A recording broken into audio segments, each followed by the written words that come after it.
ઉનાળાની ઋતુમાં ત્વચાનો ગ્લો ઘણો ઓછો થઈ જાય છે. પરસેવો, ધૂળ અને પ્રદૂષણ ત્વચાની ચમક છીનવી લે છે.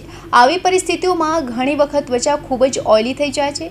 અતિશય ગરમીમાં પણ તમારી ત્વચાને ફ્રેશ અને ચમકદાર બનાવવા માટે તમે એલોવેરા જેલનો ઉપયોગ કરી શકો છો અથવા તો એલોવેરાનો પણ ઉપયોગ કરી શકો છો, જે ચહેરા ઠંડક પણ આપે છે.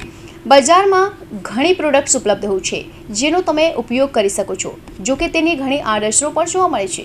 આથી જો તમે તમારી ત્વચાને કુદરતી રીતે સાફ કરવા માંગતા હો તો એલોવેરા જેલનો અથવા તો એલોવેરા ઉપયોગ કરી શકો છો. તેમાં રહેલા એન્ટીઓક્સિડન્ટ અને એન્ટીબેક્ટેરિયલ ગુણધર્મો ત્વચામાંથી ગંદકી દૂર કરે છે. એલોવેરા જેલ અને ગુલાબજળનો ઉપયોગ કરીને તમે ચહેરા પરના કીલ અને ડલનેસ જેવી સમસ્યાઓથી છુટકારો મેળવી શકો છો. આ માટે 1 ચમચી ફ્રેશ એલોવેરા જેલમાં ગુલાબજળ થોડા ટીપમાં મિક્સ કરો અને તેને ચહેરા પર લગાવો. આ ફ્રેશ માસ્ક ત્વચાને ઠંડક આપશે અને તાજગી જાળવી રાખશે. તમે એલોવેરા અને લીંબુનું મિશ્રણ પણ લગાવી શકો છો. તે ટેનિંગ પણ દૂર કરે છે. આ માટે એલોવેરા જેલમાં અડધી ચમચી લીંબુનો રસ ભેળવીને લગાવો. લગભગ 10 મિનિટ સુધી રાખ્યા પછી તેને ઠંડા પાણીથી ધોઈ લો. આનાથી ત્વચા ચમકતી રહે. તમે એલોવેરા ક્યુબ્સ પણ ઉપયોગ કરી શકો છો.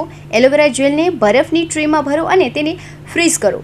દરરોજ સવારે 1 ક્યુબથી તમારા ચહેરા પર માલિશ કરો. આ પરસેવો ઓછો કરશે અને પોર્સને પણ ટાઈટ કરવામાં મદદ કરશે. Bureau report, Hind TV news, Surat.